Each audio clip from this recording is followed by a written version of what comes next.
Hi అండి. అందరికీ నమస్కారం. Welcome back to Eshwar Sreeja మన యూట్యూబ్ ఛానల్. అందరూ ఎలాగున్నారు? నేనైతే బాగున్నాను. మీరు కూడా బాగాలని మనస్ఫూర్తిగా కోరుకుంటున్నా. ఈరోజు మన ఛానల్లో వచ్చేసి కొబ్బరికాయ, మామిడికాయ పచ్చడి అండి. మా అత్తయ్యగారు అయితే చేస్తున్నారు. ఎలా చేస్తున్నారో చూసేద్దాం. ఫస్ట్‌గా అయితే మామిడికాయ చెక్కు తీసేసండి. అలా శుభ్రంగా కడిగేసుకొని ముక్కల కింద కోసుకోవాలి. అలాగే కొబ్బరికాయ కూడా ముక్కలు కోసుకొని పక్కన పెట్టుకోవాలి.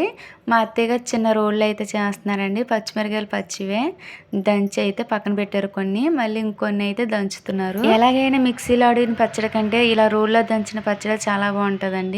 కొబ్బరికాయ, మామిడికాయ పచ్చడి చాలా బాగుంటుందండి. అన్నంలో కలుపుకొని తింటే ఈ పచ్చడి అంటే నాకు చాలా ఇష్టం. ఈ పచ్చడి ఎక్కువగా అత్తయ్యగారే చేస్తారండి. అప్పుడప్పుడు నేనైతే చేయను. అత్తయ్యగారు చేసినప్పుడు అయితే నాకు కొద్దిగా ఇస్తారు. నేను అన్నంలో కలుపుకొని అయితే తింటాను. నాకు చాలా ఇష్టం ఈ పచ్చడి అంటే.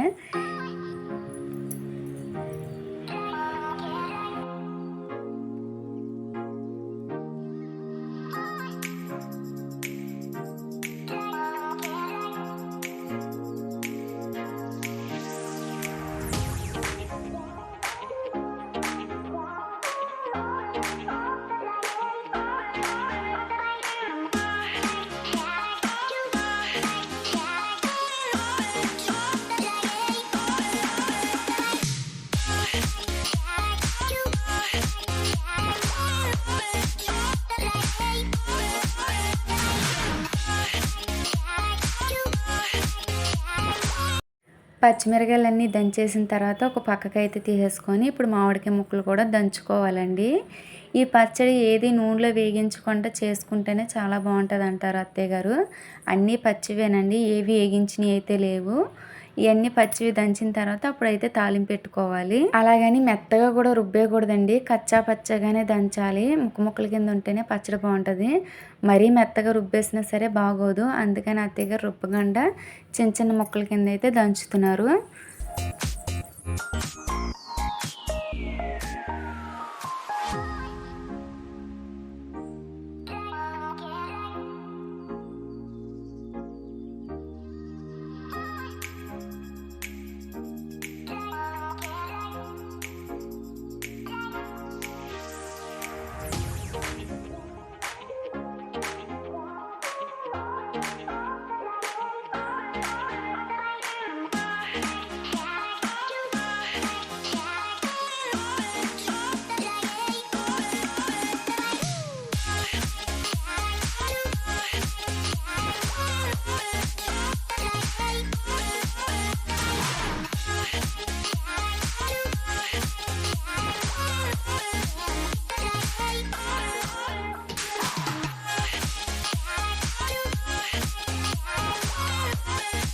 ఇలా మామిడికాయ ముక్కలన్నీ కూడా దంచేసుకున్న తర్వాత ఇప్పుడు కొబ్బరికాయ అయితే కూరం కింద అయితే ఇలా తురుము కింద అయితే తీసుకోవాలి.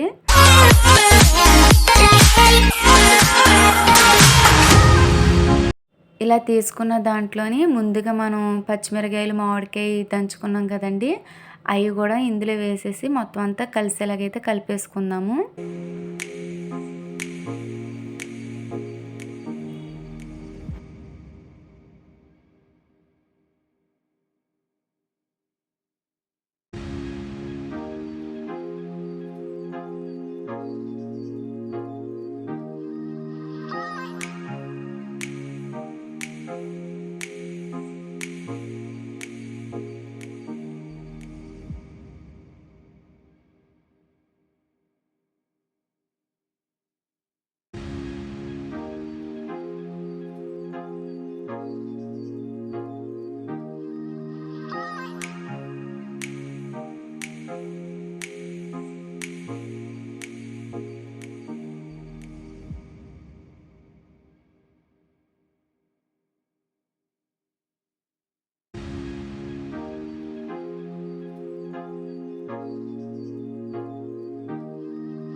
ఇలా మొత్తం కలిసేలాగైతే కలిపేసుకోవాలండి. ఇందులో కూడా సాల్ట్ వేసుకొని కలిపేసుకోవాలి ఫస్ట్‌గానే.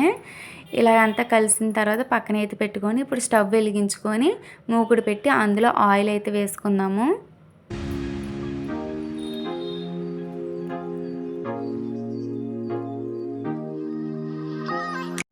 ఆయిల్ వేడెక్కిన తర్వాత ఇప్పుడు అందులో ఏమి వేయాలో చూద్దాము. ఎల్లుల్లిపాయలు, ఎండుమిర్చి, పచ్చెనపప్పు, ఆవాలు, మినప్పప్పు, జీలకర్ర, అలాగే కరివేపాకు ఇవన్నీ ఆయిల్ వేడెక్కిన తర్వాత వేసుకొని వేగించుకోవాలండి.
ఇలా దోరగా వేగిన తర్వాత ఇప్పుడు ముందుగా మనం కలిపెట్టుకున్న కొబ్బరికాయ తురుము, మామిడికాయ ఇందులో వేసేసుకొని బాగా కలిసేలాగైతే కలిపేసుకుందామండి. కొంచెం మంట హై ఫ్లేమ్లో కాకుండా మీడియంలో పెట్టుకొని మొత్తం ఫ్రై అయితే చేసుకుందాము.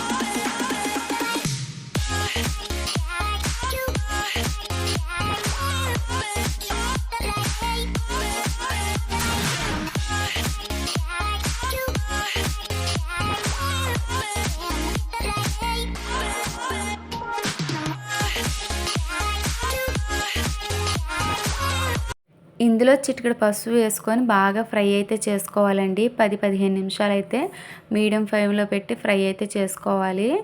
ఇలా ఫ్రై అయిన తర్వాత వేడివేడి అన్నంలో వేసుకొని తింటే చాలా బాగుంటుందండి. పచ్చడి అయితే రెడీ అయిపోయింది. మీకు ఎలాగ అనిపించిందో కామెంట్ చేసి అయితే చెప్పండి. ఐ హోప్ మీకు ఈ వీడియో నచ్చింది అనుకుంటున్నాను. నచ్చితే కనుక లైక్ చేయండి, షేర్ చేయండి, సబ్స్క్రైబ్ చేసుకోండి, పక్కనున్న గంట సింబల్ క్లిక్ చేయండి. కొత్తగా ఎవరైనా చూస్తే కనుక సబ్స్క్రైబ్ చేసుకోండి. ఇప్పుడు దాకా సబ్స్క్రైబ్ చేసుకొని సపోర్ట్ చేసిన ప్రతి ఒక్కరికి చాలా చాలా థ్యాంక్ యూ సో మచ్. ఇక ముందు కూడా ఇలాగే ఆదరిస్తారని మనస్ఫూర్తిగా కోరుకుంటున్నాను.